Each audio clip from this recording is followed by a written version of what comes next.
Hello, it's Michael Crummey. I'm, what am I?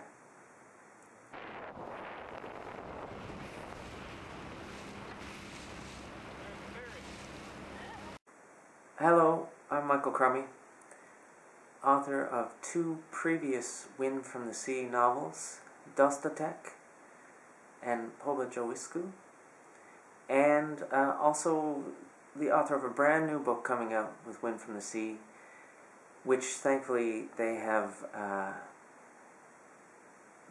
allowed to keep the English title to save me the embarrassment of trying to pronounce more Polish words.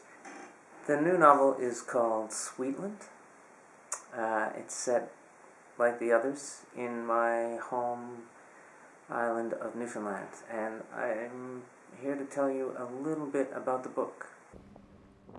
Over the last 6 or 7 years, I've been working with an outfit called Adventure Canada, which is a company that does adventure cruises to small ship adventure cruises to out-of-the-way destinations. They do trips to the Northwest Passage, Greenland, Labrador, and also they do circumnavigations of Newfoundland. And I've done 6 or 7 of those trips with them now, mostly because it was an opportunity to see parts of Newfoundland I'd never been able to get to before. I'd been to every place in Newfoundland you could get to by car, but there are parts of the island, particularly along the south coast, that are still only accessible by sea.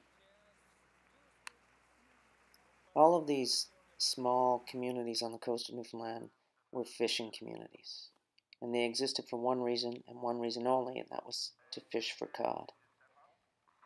And since 1992, the government has imposed a moratorium on cod fishing in Newfoundland because the stocks are in danger of extinction. It was meant to be a temporary moratorium, 2 years. It's now in its 22nd or 23rd year. And consequently, all of these tiny communities are in a state of crisis. Most of the young people have moved away to look for work elsewhere. Communities are becoming older and older.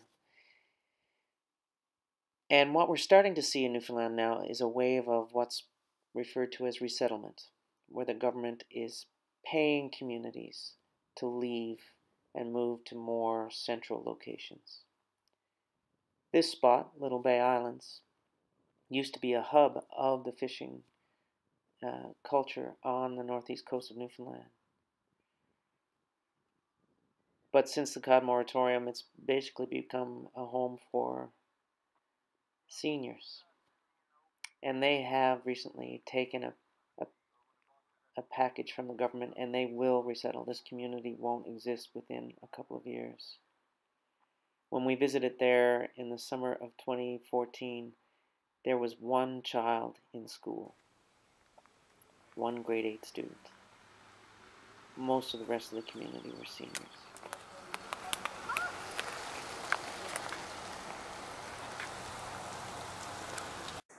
The communities we're talking about, a lot of them are communities that have been around for 200, 250 years. And most of the ones that are resettling are incredibly isolated. Little Bay Islands, for example, was a 3 or 4 hour ferry ride for people to get groceries or to see a doctor. So you can understand why people are taking government money to leave. The payout is huge, and staying is becoming a less and less viable option. This is François on the south coast of Newfoundland. Accessible only by ferry. It's at the foot of about a kilometer-long fjord, surrounded by mountains. One of the most spectacular little communities in Newfoundland. And in many ways, this is the place I had in my head when I was writing Sweetland. A place that has been there for 250 years, where people have been almost completely self-sufficient for all of that time, right up until the last 1 or 2 decades or so.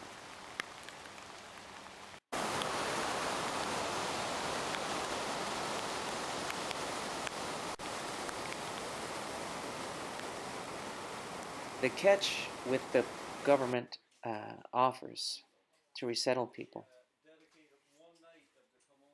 up until very recently, was that everybody had to agree to take the package. Everybody had to leave at the same time. And as long ago as 6 or 7 years, I started hearing stories of communities where, probably apocryphal stories, but stories of communities where everybody had agreed to take the package except for one person. And I started thinking then that a novel about a community where everybody has signed on, where everybody is ready to give up on the place,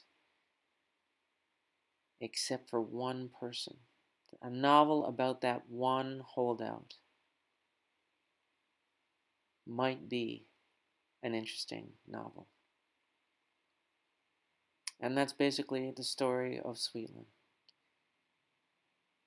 It's about a man who refuses to give up the only place and the only home he's ever known.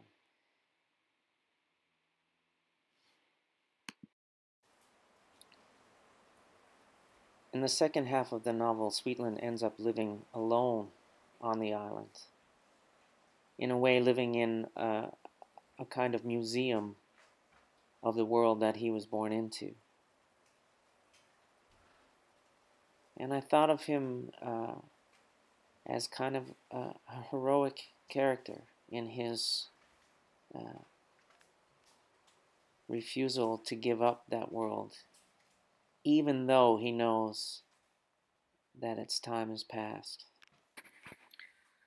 And I thought there was something wholly admirable and a little bit crazy about Sweetland's willingness to keep company with the people, with the dead, basically, who had come before him in that place. And I was uplifted by him as I was writing the novel. And I hope that the same is true for readers in Poland.